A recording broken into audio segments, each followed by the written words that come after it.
Hello, हाय, आदाब, नमस्कार, सत श्री अकाल, गुड मॉर्निंग स्टूडेंट्स।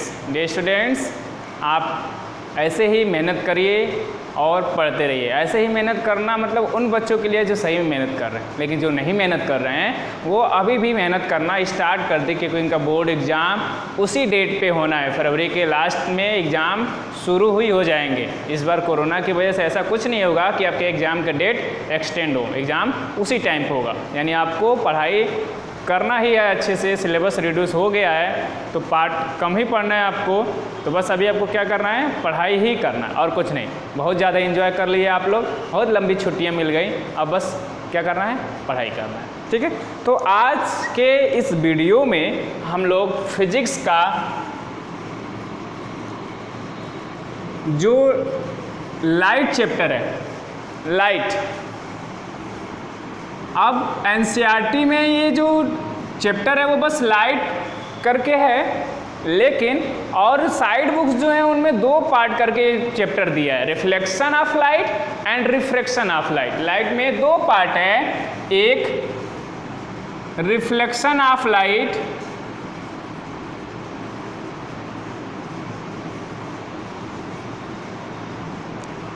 फिर रिफ्रैक्शन ऑफ लाइट।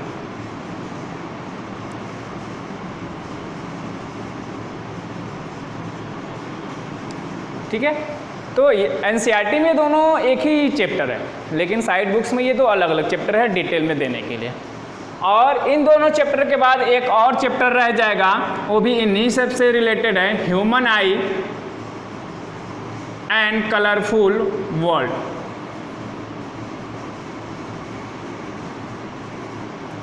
और ये जो तीनों चैप्टर हैं आपके, वो तीनों एक दूसरे से को रिलेटेड है।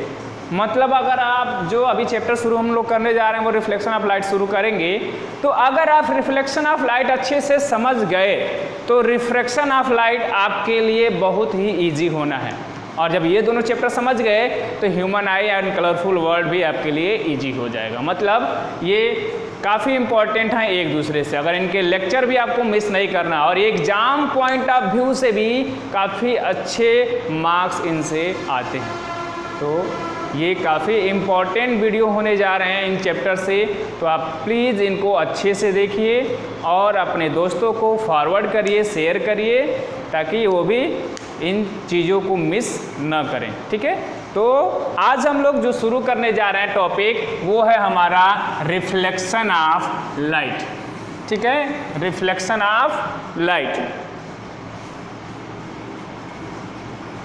Reflection of light.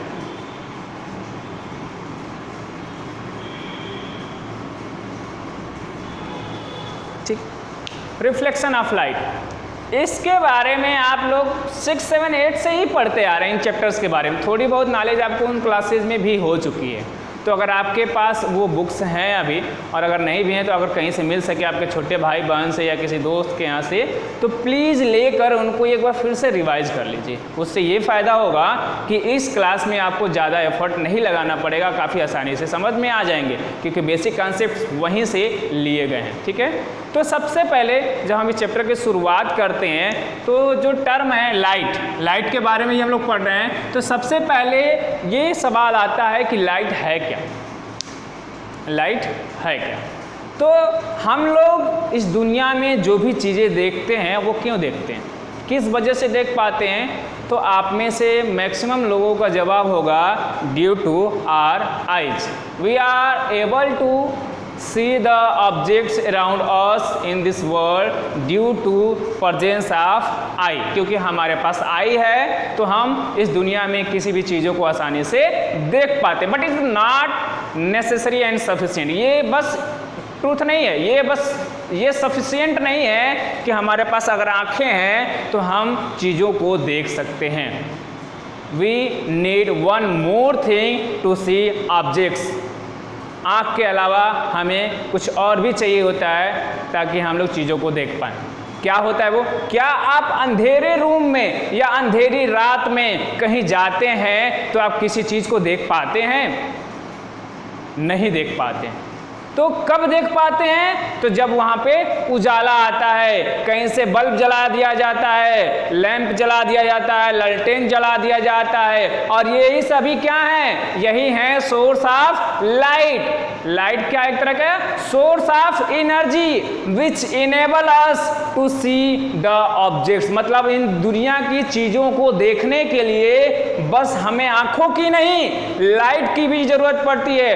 To things are required to see the objects, one eye and second one light. Both are compulsory. ऐसा नहीं कि कोई एक है तो देख लेंगे, आंख है तो देख लेंगे, या लाइट है तो देख लेंगे, दोनों एक साथ होना चाहिए। ऐसा भी नहीं है कि आंख नहीं है और लाइट जल रहा है तो दिख जाएगा, नहीं दिखता है। अंधे व्यक्ति को कहाँ दिखाई देता है? दूसरा, हमारे पास आंखें हैं और रूम में अंधेरा है तो भी हम चीजों को नहीं देख पाते। मतलब किसी चीज को देखने के लिए हमें इन दोनों चीजों की जरूरत पड़ती है, light and eye. Both things are required to see the objects. तो लाइट का डिफिनेशन क्या है? Light is a source of energy which enable us to see the objects. Definition आप लिखना चाहें तो लिख लें, light is a source of energy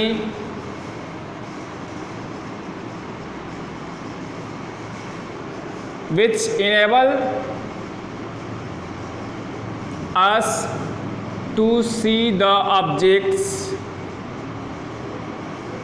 ठीक है, लाइट क्या है? Light is a source of energy which enable us to see the objects around us. हमारे आसपास की चीजों को देखने में ये हमारी मदद करता है, जिसकी वजह से हम लोग देख पाते हैं। Not only eye, not only light, both are required. ठीक है, ओके। अब जो ऑब्जेक्ट्स होते हैं, हम लोग किसी चीज को क्यों देख पाते हैं, किसी ऑब्जेक्ट को क्यों देख पाते हैं?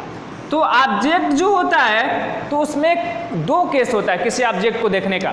या तो ऑब्जेक्ट खुद कोई लाइट अपनी रिलीज कर रही हो, पास कर रही हो, स्कैटर कर रही हो, रिफ्लेक्ट कर रही हो, रिफ्रैक्ट कर रही हो, या फिर कोई सोर्स ऑफ एनर्जी से उस पर लाइट जा रही हो और फिर हमारे पास आ रही हो। ये दो तरीके से ऑब्जेक्ट हमें दिखाई देता है। पहला कि ऑब्जेक्ट क्या करता हो, एनर्जी लाइट एमिट कर रहा हो, और दूसरा क्या कर रहा हो, लाइट रिफ्लेक्ट कर रहा हो या स्कैटर कर रहा हो, तब हमें ऑब्जेक्ट दिखाई देता है। कोई भी ऑब्जेक्ट दो केस में दिखाई देता है कि या तो वो लाइट एमिट कर रहा हो, जैसे कि कैंडल जब जलता है तो हमें दिखाई देता है कि वो लाइट रिफ्लेक्ट करता है। सन हमें दिखाई दे रहा है, क्यों? क्योंकि वो एनर्जी रिफ्लेक्ट कर रहा है, वो एनर्जी एमिट कर रहा है। लैंप जलता हुआ दिखाई देगा हमें, दीपक जलता हुआ दिखाई देगा, क्योंकि वो सभी क्या है, लाइट एमिट करते हैं। वो कैंडल, सन, इलेक्ट्रिक बल्ब, ये सभी दिखाई क्यों देते हैं भाई? क्यों दिखाई देते हैं? इनको देखने के लिए किसी और लाइट की जरूरत नहीं पड़ती है, ये खुद अपनी लाइट एमिट करते हैं, इसलिए दिखाई देते हैं। लेकिन अगर घर में कहीं पे बुक रखा हुआ है, कोई पेन रखा हुआ है, कोई ड्रेस रखा हुआ है, तो वो हमें नहीं दिखाई देते हैं। जनरली इनको देखने के लिए एक सोर्स ऑफ एनर्जी की जरूरत होती है। जब इलेक्ट्रिक बल्ब जलाते हैं, जब लैंप जलाते हैं, जब टार्च जलाते हैं, तो इस पे लाइट पड़ती है और ये क्या करता है, ऑब्जेक्ट उस लाइट को रिफ्लेक्ट करता है हमारी आंखों तक, फिर हमें ये ऑब्जेक्ट दिखाई देता है। तो इस तरह से इन ऑब्जेक्ट्स को, एक जो लाइट एमिट कर रहा है और दूसरा जो लाइट को बस रिफ्लेक्ट कर रहा है, इनसे इन दो टाइप्स का डिफिनेशन होता है। एक जो होते हैं वो उनको ल्यूमिनस ऑब्जेक्ट कहते हैं, और सेकेंड वन को नॉन ल्यूमिनस कहते हैं।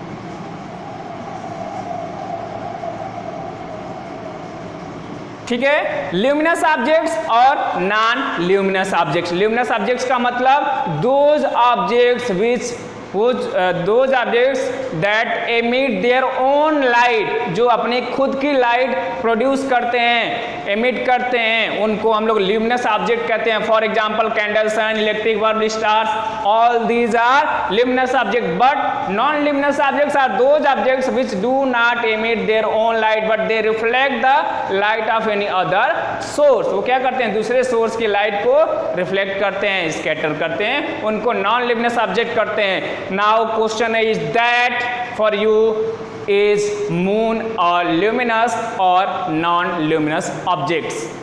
ल्यूमिनस ऑब्जेक्ट है या नॉन ल्यूमिनस ऑब्जेक्ट है मून? आप आंसर अपना कमेंट करके ज़रूर बताइए। अभी कमेंट करिए तभी आगे वीडियो में देखिए ल्यूमिनस ऑब्जेक्ट है या नॉन ल्यूमिनस ऑब्जेक्ट है। ठीक है, इसका आंसर हम आपको नेक्स्ट वीडियो में बताएंगे, पहले आप खुद इसको आंसर करिए। अब जो लाइट है वो क्या करती है? स्ट्रेट में मूव करती है। हमारी साउंड को ट्रैवल करने के लिए मीडियम की आवश्यकता होती है। क्लास 9 में आप पढ़े हैं sound needs medium to travel, वो वैक्यूम में ट्रैवल नहीं करता है। But light don't need a medium to travel, light को मीडियम की ज़रूरत नहीं होती है। Light travels in a straight line, light क्या करता है? स्ट्रेट लाइन में ट्रेवल करता है। यानी लाइट को पहले बोला जाता था light has a wave nature, light जो होता है वो वेव नेचर शो करता है। ठीक है, लेकिन बाद में पता चला कि light has particle natures also, यानी लाइट का पार्टिकल, जैसे लाइट से बहुत सारे फिनोमेना जुड़े हैं। दो फिनोमेना तो हम इसी चैप्टर में पढ़ेंगे, इसी पोर्शन में, रिफ्लेक्शन और रिफ्रैक्शन। उसके बाद डायफ्रैक्शन है, स्कैटरिंग है, इंटरफेरेंस है, पोलराइजेशन है, जो आप हायर क्लासेज में पढ़ने। तो ये सभी जो इफेक्ट्स हैं लाइट्स के हैं। तो लाइट के जो सारे इफेक्ट हैं वो बस वेव नेचर से एक्सप्लेन नहीं हो पाते हैं, कुछ वेव नेचर से एक्सप्लेन होते हैं, कुछ पार्टिकल नेचर से। तो इस समय जो हम लोग मैकेनिकल नेचर थ्योरी पढ़ते हैं वो ये कहता है light has dual nature, means light behave as a wave as well as a particle. Light मतलब दो तरह का बिहेवियर शो करता है, एक वेव का और दूसरा पार्टिकल्स का, मतलब वो बंडल्स ऑफ एनर्जी के रूप में ट्रेवल करता है। पार्टिकल नेचर ये कहता है, और वेव नेचर क्या कहता है कि लाइट जो होती है वो वेव्स की तरह से ट्रेवल करती है। ठीक है, लेकिन ये हमेशा कहाँ ट्रेवल करती है? स्ट्रेट लाइन में ही ट्रेवल करती है। ये आप खुद भी देखेंगे, टार्च अगर आप जलाएं तो देखेंगे लाइट क्या होती है? स्ट्रेट जाती है, ऐसे ऐसे नहीं जाती है। ठीक है, वो स्ट्रेट मूव करती है, ऐसा नहीं होता कि ऐसे जाकर फिर ऐसे जाती है। ठीक, वो स्ट्रेट जाती है। तो लाइट का नेचर क्या होता है? Light has dual nature, that is wave nature as well as particle nature. तो अब ये जो प्रोसेस है इसके बारे में देखें, लाइट को हम लोग देख चुके। अब रिफ्लेक्शन क्या है? इस चैप्टर के टॉपिक को अभी हम समझ रहे थे, लाइट के बारे में समझे। अब रिफ्लेक्शन क्या है? रिफ्लेक्शन का मतलब क्या होता है? Bouncing back. हम एक बॉल को लेकर दीवार पे मारे, बॉल हमारे पास आ गया, दीवार ने क्या किया? उस बॉल को खुद से टकरा कर हमारे पास भेज दिया, यानी बाउंसिंग बैक। रिफ्लेक्शन का मतलब होता है बाउंसिंग बैक।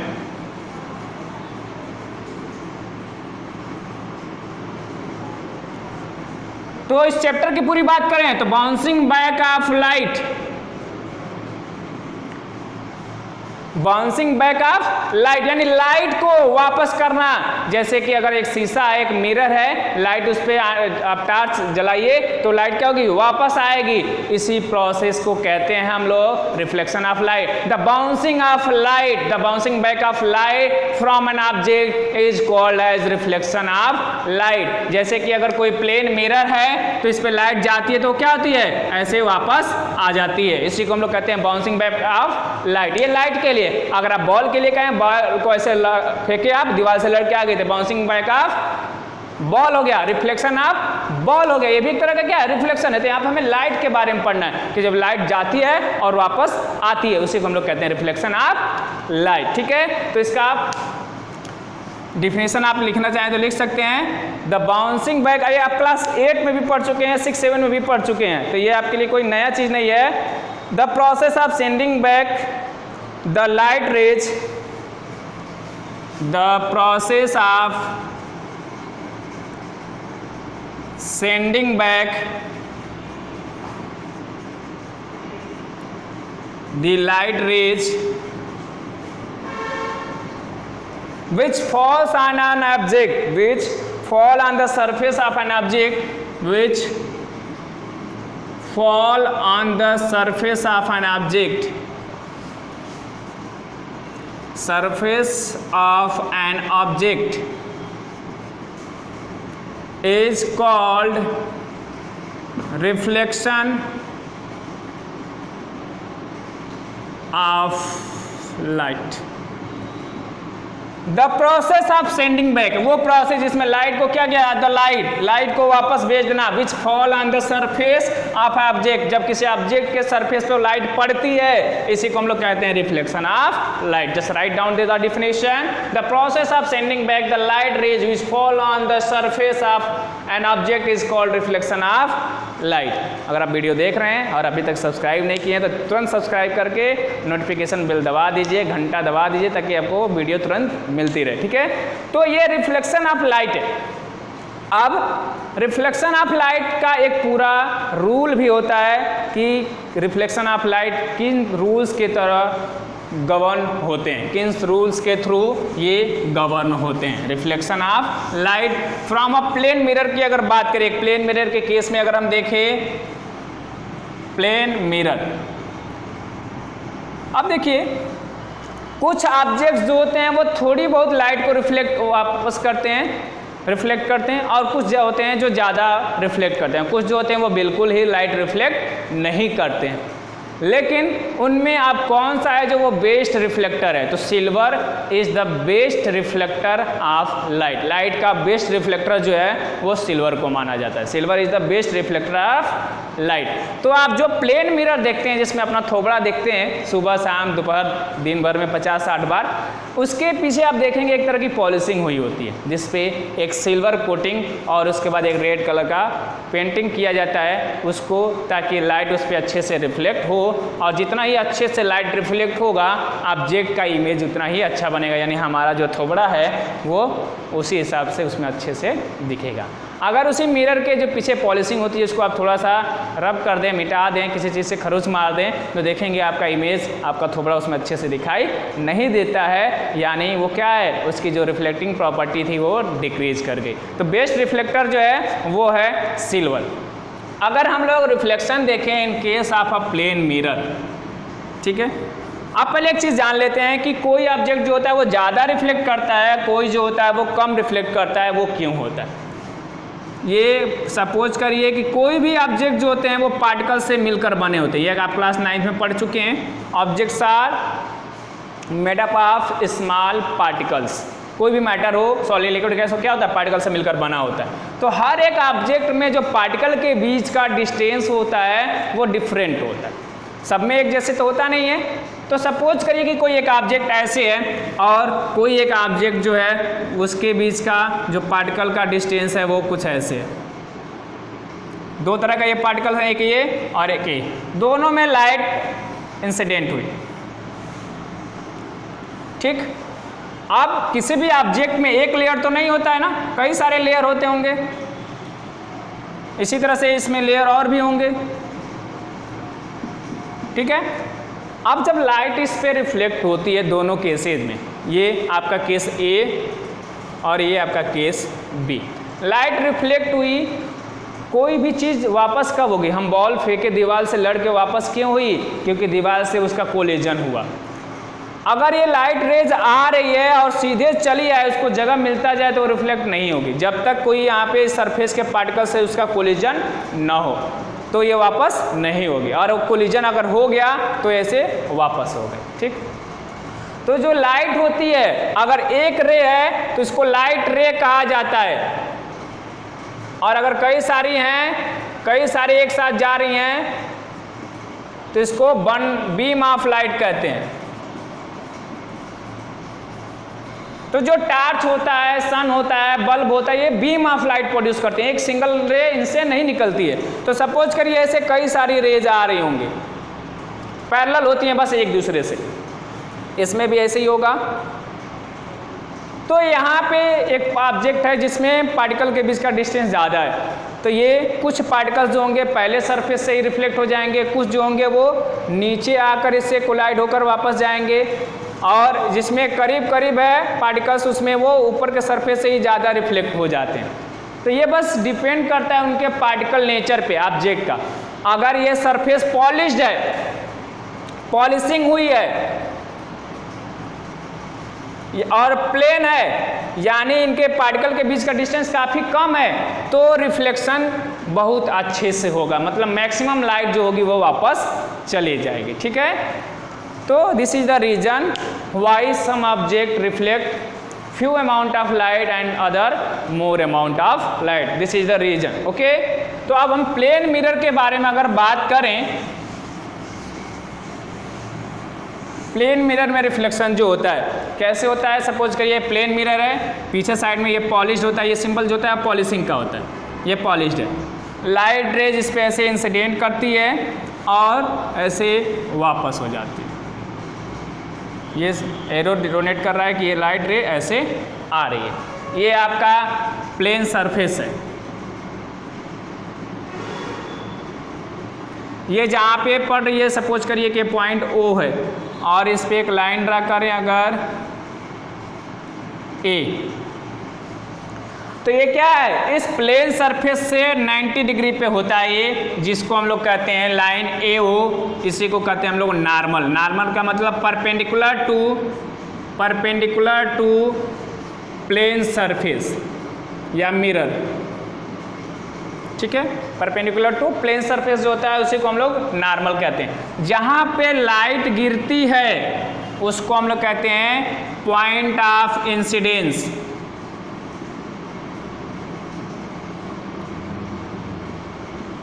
ये जो लाइट रे आ रही है इसको इंसिडेंट रे कहते हैं।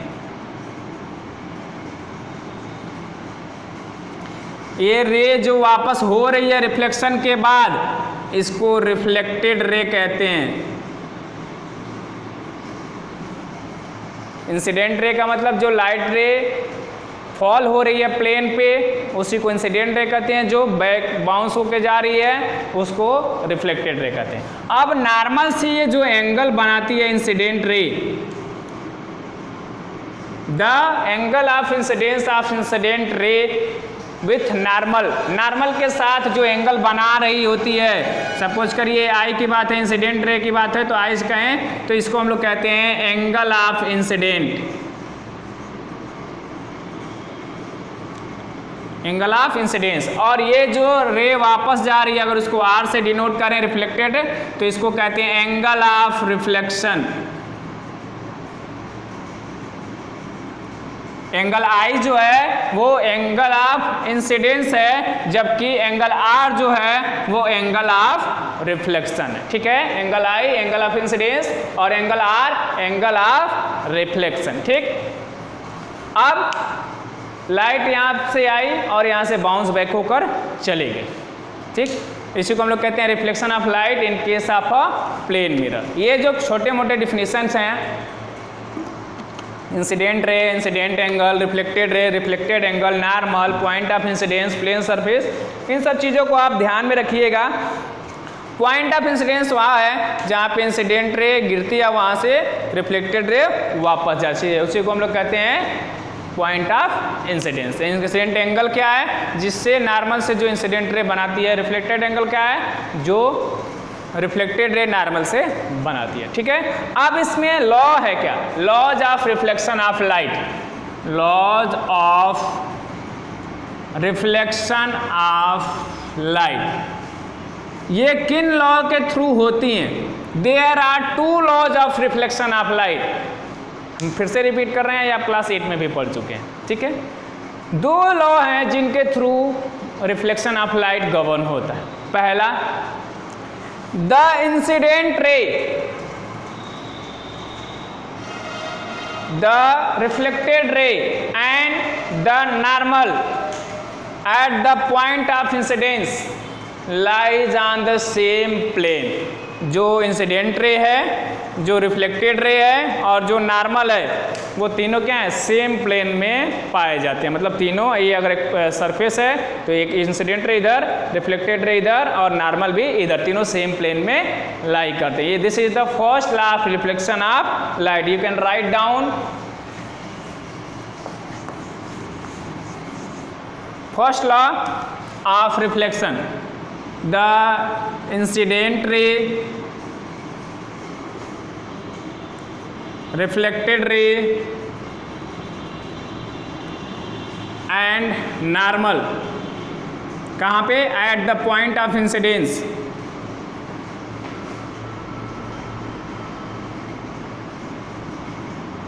lies on same plane। वो सेम प्लेन में होते हैं, लाइज ऑन सेम प्लेन, तीनों सेम प्लेन में ही होते हैं। इसीलिए इसको फर्स्ट लॉ ऑफ रिफ्लेक्शन यही है, the incident ray, the reflected ray and the normal at the point of incidence all lies on same plane. ठीक है, दूसरा लॉ क्या है? Second law of reflection, light ऐसे आई और ऐसे वापस हो गई, ये इंसिडेंट नॉर्मल था, ये एंगल आई है, ये एंगल आर है। सेकेंड लॉ कहता है the angle of incidence is always equal to angle of reflection. जो एंगल ऑफ इंसिडेंस होता है वो एंगल ऑफ रिफ्लेक्शन के बराबर होता है हमेशा। ठीक है, तो इसको आप लिख लें, the angle of reflection, the angle of reflection is always equal to angle of incidence। ठीक है, यानी that is angle I equals to angle R. Angle I जो होती है वो एंगल आर के बराबर होता है, यानी ये जितने डिग्री से आ रहा है, इस पे 45 डिग्री से आ रहा है तो 45 डिग्री से वापस होगा, 30 डिग्री से अगर आ रहा है तो 30 डिग्री से वापस होगा। जितने एंगल से वो इंसिडेंट होगा उतने ही एंगल से वो रिफ्लेक्ट होगा। This is the second law of reflection of light. दो लॉज थे, एक पहला क्या कहता है कि जो लाइट है उसमें इंसिडेंट रे, रिफ्लेक्टेड रे और नॉर्मल जो कि एट पॉइंट ऑफ इंसिडेंस, तीनों जो हैं वो सेम प्लेन में लाई करेंगे। और दूसरा लॉ कहता है कि जो एंगल ऑफ इंसिडेंट है दैट इज आई और जो एंगल ऑफ रिफ्लेक्शन है दैट इज आर, वो हमेशा आपस में बराबर होंगे, यानी angle I equals to angle r. कोई लाइट रे जितने एंगल से इंसिडेंट होगी उतने ही एंगल से वो रिफ्लेक्ट होगी हमेशा। ठीक है, this is the second law of reflection of light. ठीक है, अब इस पे कई बार क्वेश्चंस भी आते हैं। क्वेश्चन किस तरह से आते हैं कि क्वेश्चन ये लिख लेते हैं, a ray of light is incident on a plane mirror, a ray of light incident on a plane mirror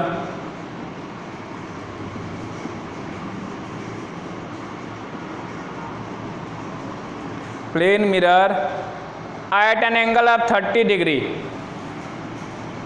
at an angle of 30 degree, what is angle of reflection? What is angle of reflection? तो angle of reflection क्या होगा? कह रहा है question में क्या चीज, एक लाइट रे है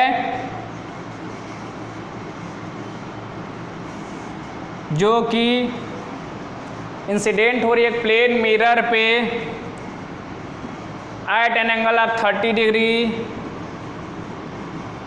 then what is angle of reflection? तो ये क्या होगा? तो सेकेंड लॉ ऑफ रिफ्लेक्शन क्या कहता है कि angle of incidence is always angle equal to angle of reflection. ये 30 डिग्री है तो ये भी 30 डिग्री। अब इस सिंपल क्वेश्चन में थोड़ा सा ट्विस्ट कर देता है, क्या चीज उसको देखिए। दूसरा क्वेश्चन देखते हैं इसी में, a ray of light strikes a plane mirror, a ray of light strikes a plane mirror, a plane mirror at an angle of 40 degree to the mirror surface